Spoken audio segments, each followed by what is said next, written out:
Hello again, Grace chatting here, teaching you lessons that they didn't teach at school. And in this video, we're going to talk about the 5 love languages.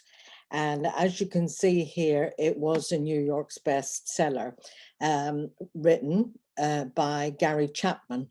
Now, Gary Chapman was an anthropologist, and he was doing a lot of studies quite a number of years ago, I think nearly 20 years ago. But one of the things that came out of his extensive studies across different cultures and tribes and races was that people give and receive love in 5 basic ways. And so he packaged this into a book, which, as you can see here, is called The 5 Love Languages. And I would recommend that you get it. It's an easy read, but very enlightening if you don't know what your love language is or what your partner's love language is. So why does this matter? Well, like you've probably all heard it, any fool can fall in love, but it takes a wise man or woman to make it last. Falling in love is easy. Making it last takes a bit more thought. So a wise person applies themselves to learning how relationships work.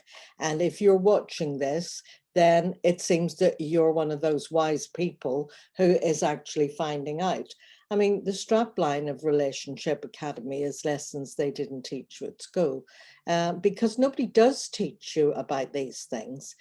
And I'll just give you a little anecdote of why it matters. I had a couple, I've seen thousands of couples over the last few decades, well, quite a few decades, nearly 4 decades.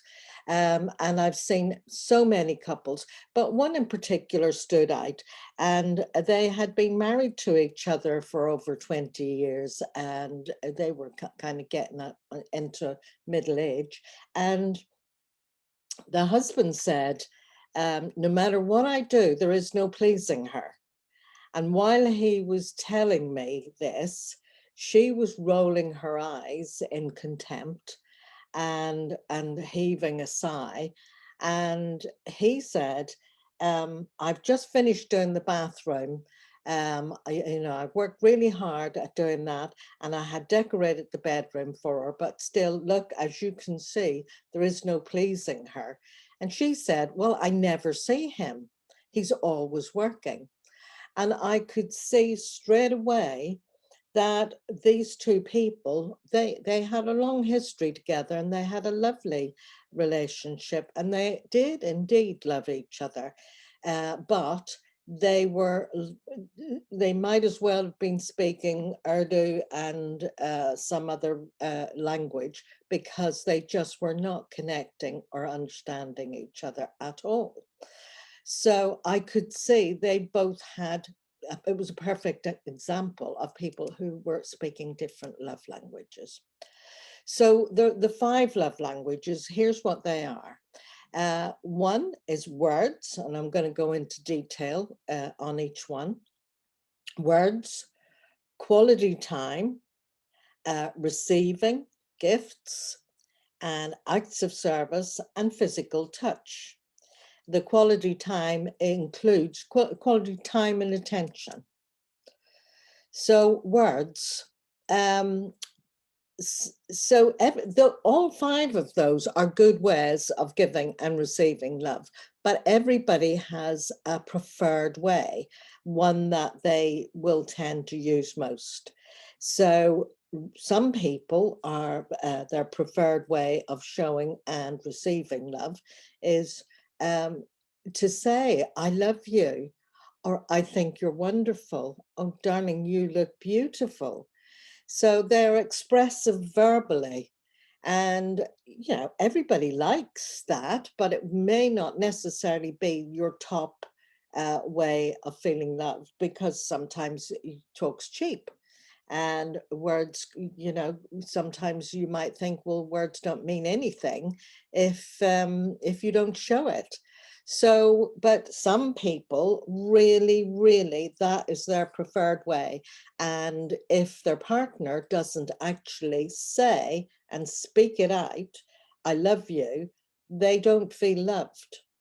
So, you know, I have had couples where she, but sometimes he says, he never tells me he loves me. And he says, well, I married you, didn't I? Or kind of, I told you years ago. And they don't understand, the ones who don't say it, they don't understand that people like to be reminded, and it's terms of endearment. And if that is your partner's main way of feeling loved and receiving love, they actually need to hear the words. And, to be fair, it is no great hardship. But some people don't find it easy to express themselves, and that's a separate issue. So words, terms of endearment, and just sweet nothings, but being told that you're loved, it matters. So quality time, time and attention, where you both sit down together and spend time being present with each other, actually looking at each other, making eye contact. Some couples, they're always on the go, busy, wiping down worktops, washing the dishes, dusting, bustling around. Or like the couple I mentioned to you, he was always decorating and just on the go, getting ready for the next job he was going to do.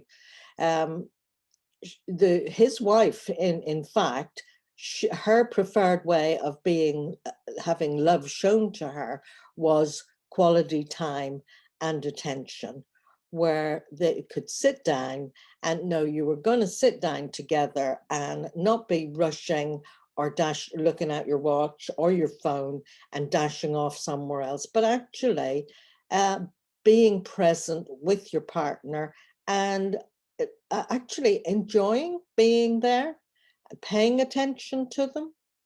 And so that is a big one, quality time and attention. And when couples first get together, they spend a lot of time together, touching, talking, and that, and then as time goes on, sometimes they hardly ever see each other because they're always busy going on the way to somewhere else. So this is a big one. Receiving gifts. Well, everybody loves to get, women in particular, get some flowers, diamonds, chocolates, Valentine's. Um, Everybody likes little surprise gifts from time to time. And some people don't feel loved if they never have, if their partner never buys them gifts. They like to have birthday presents. They like to have anniversary presents. They like to have, yeah, surprise gifts. Gifts to them mean love. Now, that's their particular language. But many other people, gifts really don't matter too much. They may be like a birthday present, a Christmas present.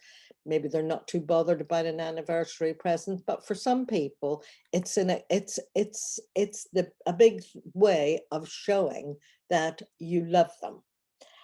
Whether you think that should be or it shouldn't, it is. Some people just, that's what makes them feel loved. And if your partner, if their language is getting flowers or gifts and that makes them feel loved, then that's their language. Sorry about that, folks. So the other language is acts of service. It's cooking nice meals for them. Women are, well, I'm saying women, a lot of men. My husband actually does the cooking, and I really, really appreciate it. That's one of his ways of showing me that he loves me. Doing somebody's laundry, doing somebody's ironing is an act of service. Um, People, if many young mums who are busy being parents and are tired all the time, maybe have disturbed sleeps, when their partner makes a point of taking the washing out of the washing machine, or taking the clothes out of the tumble dryer and folding them up, or even ironing them or putting them away, or, like I say, cooking a nice meal. Those things, that making lunches or washing the car for them, those things make their partners feel really loved. When somebody does um, kind acts of service for them, that can be their way of feeling loved. Physical touch. And this is a little racy image here, but physical touch, whether it's sexual touch, but it doesn't necessarily have to be sexual. It can be just showing affection. It can be sensuality. It doesn't always have to be about sex or penetrative sex. It can be just being a bit sensual or affectionate. If your partner, if their language, men language, is touch, then just holding hands or stroking their hair or patting their shoulder, any of those tactile connections really make a big difference to them. And in fact, if your partner's way of receiving love is touch, it really feels like a deficit if they are not regularly touched. And like I say, it can be just holding hands or just stroking their hair in passing. It's quite important. So you do need to start talking each other's language. You know, this chap here is doing some ironing, and by the looks of it, he's ironing his partner's dress. So you need to decide for yourself and for your partner, what's your partner's love language? What's your love language? And what tends to happen is, whatever is our preferred love language, we tend to show our love that way. Like the chap who was that I was telling you about, who was decorating, he thought he was showing love for his wife, because his version of love was, if you do things for people, then that shows them how much you love them. Hers was time and attention. She really wanted him to sit down and look at her and say, "How are you, darling? How's your day been? Tell me all about it. Tell me about your hopes and dreams. And I just love spending time with you." But he was like a moving target, but he really thought he was showing her how much he loved her. So it would be good for you and your partner to have a conversation about this.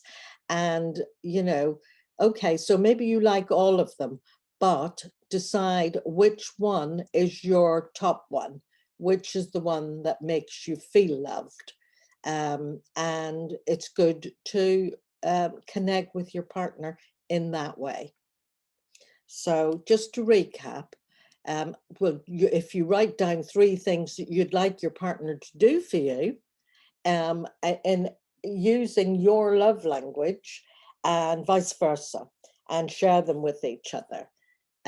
So remember, they are um, words, quality time, receiving gifts, acts of service, and physical touch.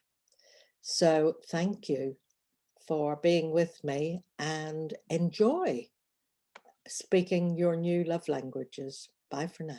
Bye.